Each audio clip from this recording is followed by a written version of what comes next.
حالہ اپنے ماں باپ کی اکلوتی بیٹی تھی۔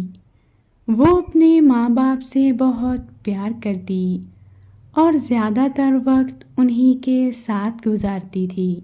وہ سب باتیں کر رہے تھے کہ دروازے کی گھنٹی بجی۔ ابو دروازہ کھولنے چلے گئے۔ جب وہ کمرے میں آئے تو ان کے ساتھ حالہ کی ہم عمر ایک لڑکی تھی۔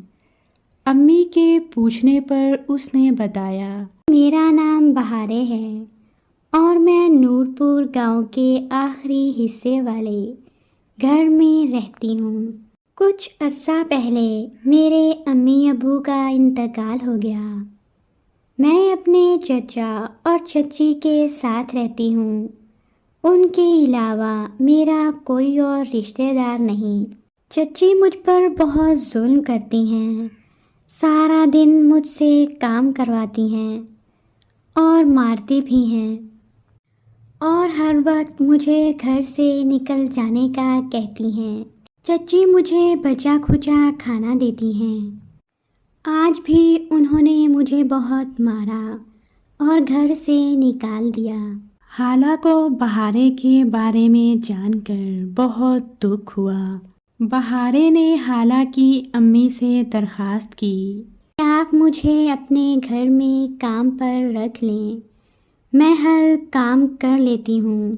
اس سے پہلے کہ حالہ کی امی کوئی جواب دے دیں، حالہ بول پڑی، میری امی کو کسی کا کام پسند نہیں آتا، اس لیے ہمارے گھر کوئی ملازم نہیں ہے۔ گھر کا سارا کام امی خود ہی کرتی ہیں۔ حالہ کی امی نے کہا، بہارے بیٹا، تم ہم سب کے ساتھ رہو گی، ملازم بن کر نہیں بلکہ میری بیٹی بن کر، اور حالہ کی بہن۔ یہ سن کر حالہ بہت خوش ہوئی اور اس نے اللہ کا شکر ادا کیا کہ اللہ نے اسے ایک بہن دے دی۔ حالہ کی امی نے کہا، بہارے بیٹا، تم اب حالہ کے ساتھ اسکول جاؤ گی۔ بہارے یہ سن کر بہت خوش ہوئی۔ امی ابو کے انتقال کے بعد اس نے اسکول چھوڑ دیا تھا۔ اسے پڑھنے کا بہت شوق تھا۔ وہ اب یہ سنہری موقع ہاتھ سے جانے نہیں دے سکتی تھی۔ اس نے حالہ کی امی کا بہت شکریہ ادا کیا۔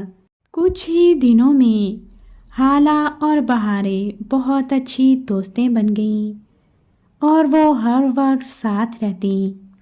بہارے ہر وقت اللہ کا شکر ادا کرتی کہ اللہ نے اس کی مشکلات کو دور کر دیا ہے۔